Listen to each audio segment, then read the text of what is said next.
morning, and thank you for joining us on your Monday. I'm China Green. And I'm Drew Carney. It is the first Monday of March. With that in mind, we turn to Chris McGinnis and Rod Hill. Which one of you wants to play the role of the lamb, and who wants to be the lion? Let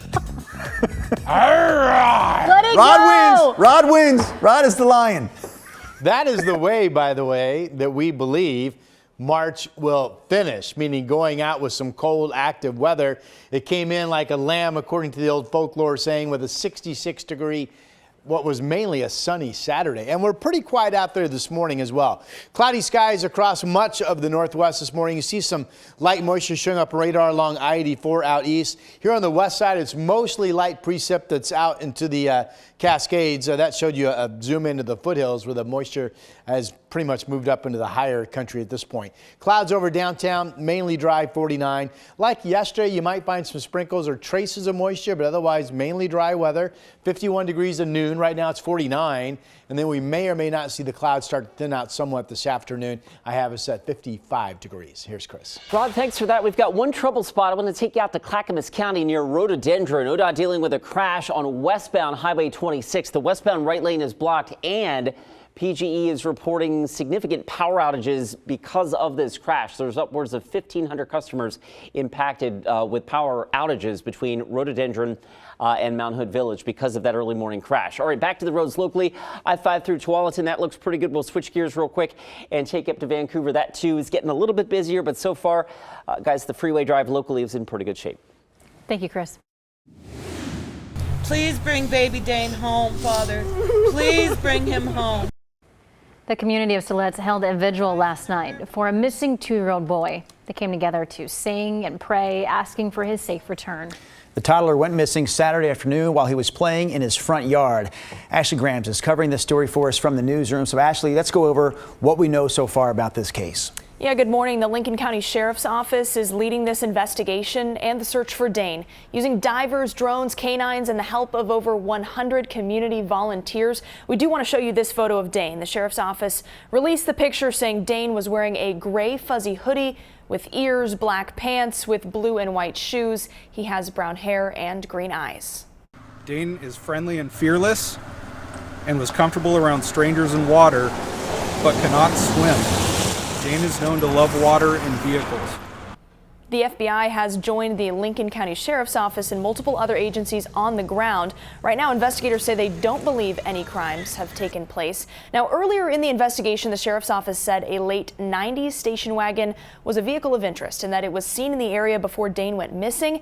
Investigators have now said they found that person and their car through a tip, and they're no longer of interest. But they are still looking for any information related to Dane's disappearance or that will bring him home safely. That number is on your screen, 541-2650-669. Drew? All right, Ashley Grams reporting for us in the newsroom this morning. Meanwhile, quick look at some other local headlines here. Police are investigating a shooting in southeast Portland that left one person hurt. They say it happened around 11:30 Saturday night at Shamrock Bar and Grill off Southeast 82nd. Investigators say the person who was shot was taken to the hospital, but we don't have an update on their condition. In Lynn County, 2 fishermen are safe after being rescued from an island surrounded by rising water. The Sweet Home Fire District says while the 2 were not in immediate danger, they couldn't make it back to shore. So crews brought in a boat to rescue them. Neither were hurt. The fire district wants to remind people that water levels can rise rapidly with almost no warning when the Green Peter Dam spill gates are closed. The Clark County Sheriff's Office is investigating a sophisticated scam that swindled an elderly woman out of more than $500,000 in gold coins, and she may not be the only one. Yeah, the owner of a local precious metals and coin store says one of his customers was almost scammed by someone posing as a sheriff from Washington, D.C. KGW's Celine Stevens has more on that story for us.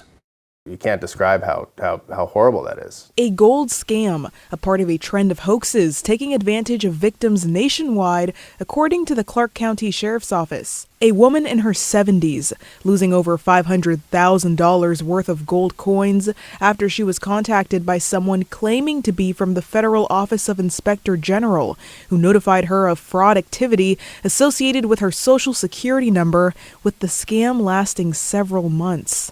When you're young and you lose your life savings, you still have everything ahead of you. You can make it back. You can't make it back with once you're elder.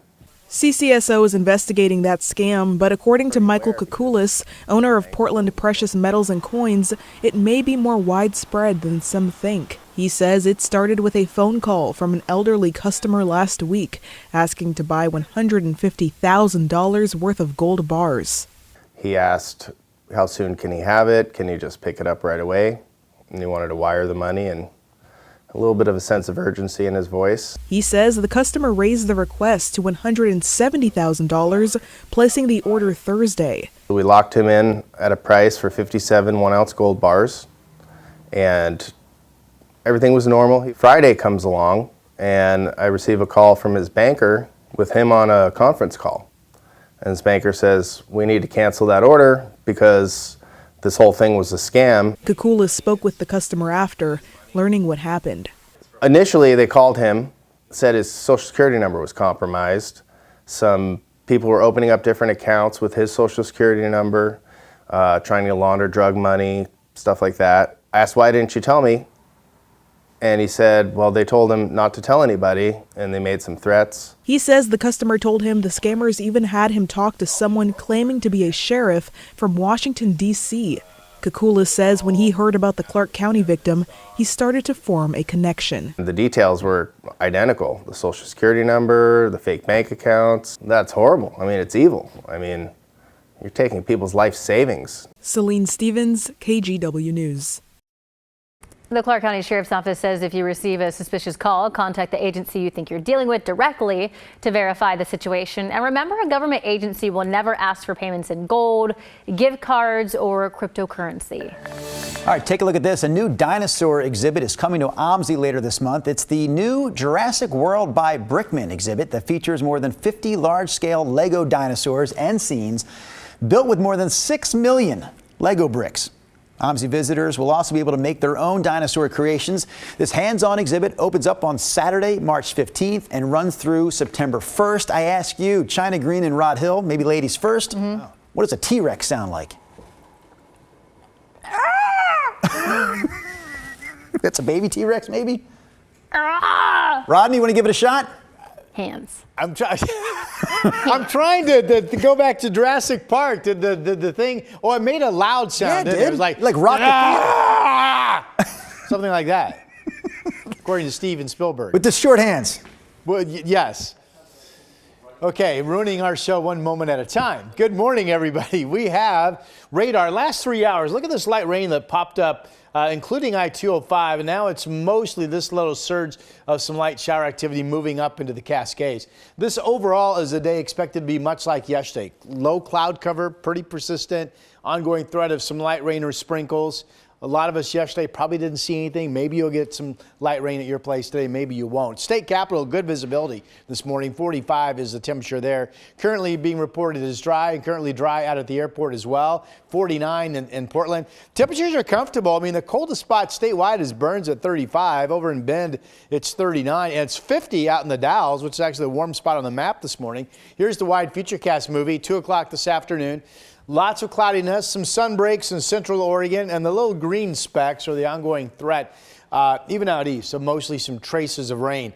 There is a decent shot of rain coming in tomorrow morning. There's the rain band. That'll move into your Tuesday morning, break into scattered showers into the afternoon hours. That's tomorrow. And that probably is the most rain we're going to see this entire week until we get into Sunday. So some nice weather coming. 53 at 4 p.m. today, according to this particular forecast model. 54 in Salem. Lots of clouds. Again, ongoing chance of mostly some traces of rain. Here's the 7-day on this first full week of March. 55 today. The morning rain breaking into showers tomorrow. 50 the high. Sun breaks might lead to scattered showers on Wednesday. And then I have us all dry on Thursday, Friday, back to 60 on Saturday, and then rain developing on this upcoming Sunday, and that's your forecast.